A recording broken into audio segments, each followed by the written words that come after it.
নমস্কার ত্রিবেণী এসএস মিডিয়ায় সমস্ত ভিউয়ারদের ওয়েলকাম। আন্তর্জাতিক নারী দিবসের শুভেচ্ছা। আন্তর্জাতিক নারী দিবসটা প্রত্যেক বছর বছর নয়, আমার মনে হয় প্রত্যেকটা দিনই হোক আন্তর্জাতিক নারী দিবস।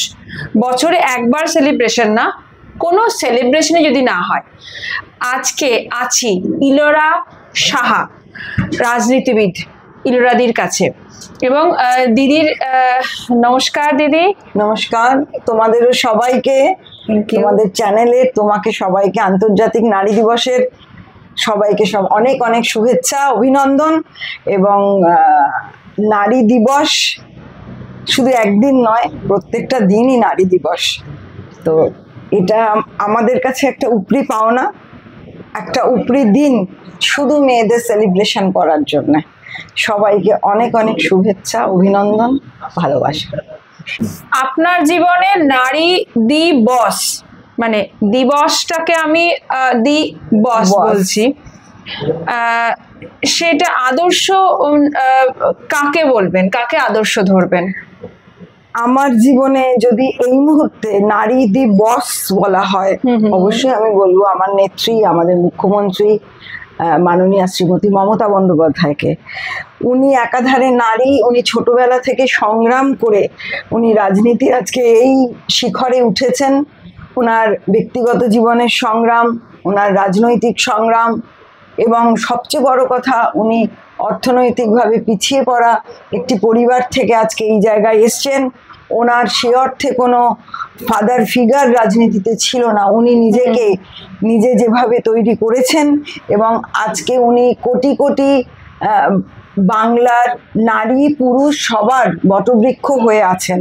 তাই এই মুহূর্তে আজকের দিনে দাঁড়িয়ে আমাদের আন্তর্জাতিক নারী দিবসের দিবস যদি কাউকে বলতেই হয়, সেটা আমি তো সামনে আমাদের মাননীয় মুখ্যমন্ত্রী শ্রীমতী মমতা বন্দ্যোপাধ্যায় ছাড়া আর কাউকে দেখতে পাচ্ছি না। ধাপে ধাপে উঠে এসছেন, ছাত্র রাজনীতি করেছেন কলেজ জীবনে, অনেক ওনার জীবনটা পুরোটাই স্ট্রাগল।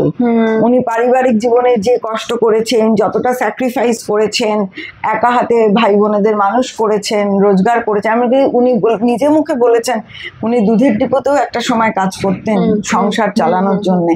তারপরে তার পাশাপাশি উনি পড়াশোনা চালিয়ে গেছেন।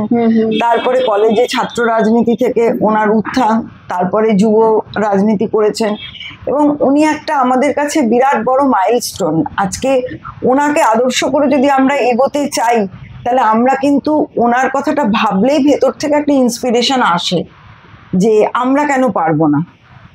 তো ওনার তারপরে উনি লোকসভা নির্বাচনে দাঁড়িয়ে যাদবপুরের মতো কেন্দ্র থেকে জিতেছেন, যখন তৎকালীন সমাজে সেই সময় ওটা ছিল একদম সিপিএম এর ডেরা।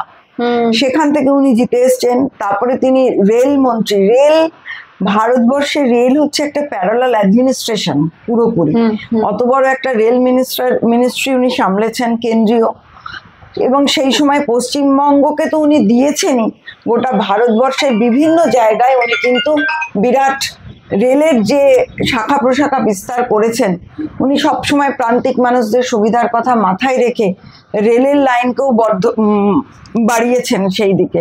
পরবর্তীকালে উনি মুখ্যমন্ত্রী হয়েছেন। ওয়েস্ট বেঙ্গলে সিপিএমকে উনি ছাড়া কেউ তাড়াতে পারতেন বলে আমার মনে হয় না। 34 বছরের যে অপশাসন এবং ওনার একা যেভাবে উনি লড়াই করেছেন, আমরা সিঙ্গুর, নন্দীগ্রাম, চমকাইতলা, গড়বেতা, প্রত্যেকটা জায়গায় ওনার যে আন্দোলন দেখেছি, ওনার অনশন দেখেছি ধর্মতলায়। তারপরে 21শে জুলাই শহীদ দিবস, আজকে গোটা ভারতবর্ষের প্রত্যেকটা নাগরিকের হাতে যে ভোটাধিকার প্রয়োগের কার্ড, এপিক কার্ড, এটার জন্যই তো আজকে 21শে জুলাই হলো। ওর দাবিতেই তো উনি একটা যুব মিটিং ডেকেছিলেন মহাকরণে। তখন ইলেকশন কমিশনের অফিস ছিল, উনি ওই অফিসটাতে একটা বিক্ষোভ দেখাতে যাচ্ছিলেন এবং ধর্মতলার বিভিন্ন জায়গায় মিটিং ছিল। সেদিন সিপিএম এর তরফ থেকে পুরো গুলি চালিয়ে দেওয়া হলো, যেখানে আমাদের 11 জন মারা গেলেন। এবং 21শে জুলাই তখন থেকে উনি কিন্তু ওই শহীদ দিবস আজ অব্দি পালন করে আসছেন। একটা বছরও কিন্তু বাদ যায়নি। শুধু যে বছর কোভিড ছিল, করোনা কালে ভার্চুয়ালি হয়েছিল। আজকে আমি যতদিন রাজনীতি বুঝি, দেখছি, 21শে জুলাই পালন আমাদের বাড়িতে একটা উৎসবের মতো হতো, যে লোক আসবে, কত আসবে। এখন তো দল অনেক এগিয়ে গেছে, দলের ক্ষমতা, দল এসেছে পশ্চিমবাংলার ক্ষমতায়, মামাটি মানুষের সরকার হয়েছে। কিন্তু যখন হয়েছিল 1991 সালে, তখন দলের যে পরিস্থিতি ছিল, সেই সময় সবাই কন্ট্রিবিউট করে, আমার শ্বশুরমশাই প্রয়াত শ্রী মিহির কুমার সাহা, উনিও এখানে উত্তর কলকাতার সবাইকে নিয়ে তখন ওই ক্যাম্প হতো, যারা দূর দূর থেকে আসতো, এখানে খাওয়া দাওয়া হতো। তো এখানে তখন হাতে হাতে সবাই মাটিতে বসিয়ে পংক্তি ভোজন, সবাই হাতে হাতে পরিবেশন করছে, মানে আমরা দেখেছি চোখে সেটা। এবং মমতাদি নিজে আসতেন বাঙুর ধর্মশালায় দেখতে যে কেমন হচ্ছে খাওয়া দাওয়া, কেমন হচ্ছে লোকজনের জনসমাগম, তারা ঠিক মতো থাকতে পারছে কিনা, তাদের দেখাশোনা করার খোঁজ খবর নিতে উনি নিজে আসতেন। তো ভাবলে গায়ে কাঁটা দেয় যে সেদিন কিন্তু আমরা কেউই ভাবতে পারিনি যে একদিন পশ্চিমবাংলায় ক্ষমতায় আসবে। কিন্তু দেখুন, এই যে কথাটা, যদি নিজের লক্ষ্যটা সঠিক হয়, উদ্দেশ্য যদি সৎ হয়, আর কেউ যদি পরিশ্রম থেকে নিজের যতটা দেওয়ার ততটা থেকে এক পাও বিরত না হয়, তাহলে কিন্তু সাফল্য আসবেই। সেটা মমতা ব্যানার্জি চোখে আঙুল দিয়ে ইতিহাসে লিখে দিয়ে গেলেন যে হ্যাঁ, এটাই সত্যি কথা। আমরা তো পুরো সাক্ষী, এবং ওনার দলের এই সত্যি কথা, আমরা তো পুরো সাক্ষী, এবং ওনার দলের, আমার নেত্রী মমতা বন্দ্যোপাধ্যায়, এটা বলতে আজকে আমাদের গর্ব হয় যে আজকে আন্তর্জাতিক নারী দিবসে নারী দিবস আমি আমার যিনি বস তাকেই আমি করেছি।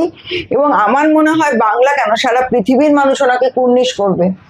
মুখ্যমন্ত্রী হওয়ার পরেও ওনার যে প্রকল্পগুলো, আমরা যদি সেগুলো দিয়ে ভাবি, কত মানবিক চিন্তাধারা, লক্ষ্মীর ভান্ডার, স্বাস্থ্যসাথী, কন্যাশ্রী, রূপশ্রী, প্রত্যেকটাই নারী কেন্দ্রিক একদম। এবং নারীকে সমাজে আরো প্রতিষ্ঠিত করে দেওয়ার জন্য ওনার যেটা একটা ভেতরকার ইচ্ছা, তার বহিঃপ্রকাশ হয়েছে কিন্তু এই প্রকল্পগুলোর মাধ্যমে। আমরা খুঁটিয়ে দেখলে কি দেখব? স্বাস্থ্যসাথী কার্ড, প্রথমে কার নাম থাকবে? বাড়ির যিনি বয়স্ক মহিলা, ওনার নাম, এবং ওনার সাথে পরিবারের নাম। কোনোভাবেই যেন বাড়ির বয়স্ক মহিলা, সে মা হোক, শাশুড়ি হোক, দিদিমা হোক, তার চিকিৎসায় যেন অবহেলা না, তাই না? কন্যাশ্রী, কেন দেখা যায় যৌথ পরিবারে মেয়েদের পড়াশোনাটা সবচেয়ে আগে বন্ধ হয়ে যায়, একটা ধারণা যে ওর তো বিয়ে হয়ে যাবে, ছেলেটিকে পড়াই।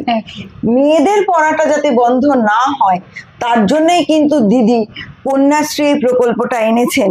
এবং কন্যাশ্রী এই প্রকল্পে যে টাকাটা উনি দিচ্ছেন, কোনো মেয়ে যাতে স্কুল ড্রপ আউট না হয়। এবং শুধু স্কুল ড্রপ আউট না, কন্যাশ্রী এটা পিএইচডি পর্যন্ত আছে, আফটার গ্রাজুয়েশন, তারপরে মাস্টার্স, পিএইচডি করতে গেলেও কন্যাশ্রী 4 অব্দি আছে। কেউ যদি সেটা সুবিধা নিতে চায় সে কিন্তু পারবে। স্টুডেন্ট ক্রেডিট কার্ড, যে গ্র্যাজুয়েশন করার সময়, 12 পাস করার সময় যে একটা বড় কোর্সে ভর্তি হতে গেলে বহু টাকা লাগে, সেই টাকার যোগান সরকার দেবে। 10 লক্ষ টাকা পর্যন্ত ঋণ এবং লোন দেবে, এবং সেটা যখন সেই স্টুডেন্ট চাকরি পাবে, সে তখন সেই লোনটা শোধ করে দেবে। রূপশ্রী, কন্যাদায়গ্রস্ত পিতাকে সে 25,000 টাকা করে দিচ্ছে। এটাও তো একটা খুব বড় ব্যাপার। আমাদের দেশে এখনো বিয়ে একটা বিরাট সামাজিক কাজও, যেমন আর মেয়ের পরিবারের একটা দায়িত্বের মধ্যে পড়ে। তো সেক্ষেত্রে দিদি 25,000 টাকা করে প্রত্যেক কন্যাদায়গ্রস্ত পিতা তাকে রূপশ্রী এই টাকার মাধ্যমে, প্রকল্পের মাধ্যমে দেওয়া হচ্ছে। দেখতে গেলে প্রচুর। তারপরে এখন যেটা এখন চলছে, লক্ষ্মীর ভান্ডার, নামটাই তো লক্ষ্মীর ভান্ডার। লক্ষ্মীর ভান্ডার মানে কি? আমরা আগে ছোটবেলায় দেখেছি লাল রঙের ভাঁড়ে খুচরো পয়সা জমানো হতো, পরিবারের বিপদ আপদ হোক বা কোনো একটা প্রয়োজনে সেই ভাঁড় ভেঙে সেই পয়সা গুনে সেই টাকাটাকে একত্রিত করে সেটা কাজে লাগতো। এখানে সেখানেই দিদি প্রত্যেক মেয়েকে 25 থেকে 16 বছর 60 বছর বয়স পর্যন্ত প্রতিটা মেয়েকে দিদি 1000 টাকা করে মাসে দিচ্ছেন। সেই 1000 টাকা একটি 25 বছরের মেয়ে তার নিজের সন্তানের টিউশন ফি দিতে পারে, নিজের শখ আহ্লাদ পূরণ করতে পারে, বাপের বাড়িতে বাবা মাকে কন্ট্রিবিউট করতে পারে। আর যার 60 বছর বয়সে নাতি নাতনির পিছনে খরচা করতে পারে, কারোর কাছে হাত পাততে হবে না। দিদি, মেয়েদের মনের এই যে একটা অর্থনীতিতে মেয়েরা যে পিছিয়ে ছিল এতকাল, কারোর কাছে হাত পাতাটা যে কতটা অসম্মানের, দিদি এটা খুব ভালো করে ফিল করতে পেরেছেন। তার জন্য এই প্রকল্প মাধ্যমে কিন্তু উনি আমাদের সমাজের মেয়েদেরকে এগিয়ে আসতে এবং তার সঙ্গে সঙ্গে যে পড়াশোনা শিখে সে যাতে নিজের পায়ে দাঁড়াতে পারে, কারোর কাছে তাকে হাত পাততে না হয়, তারও উনি সুবন্দোবস্ত করে দিচ্ছেন, দিক তো দেখাচ্ছেন।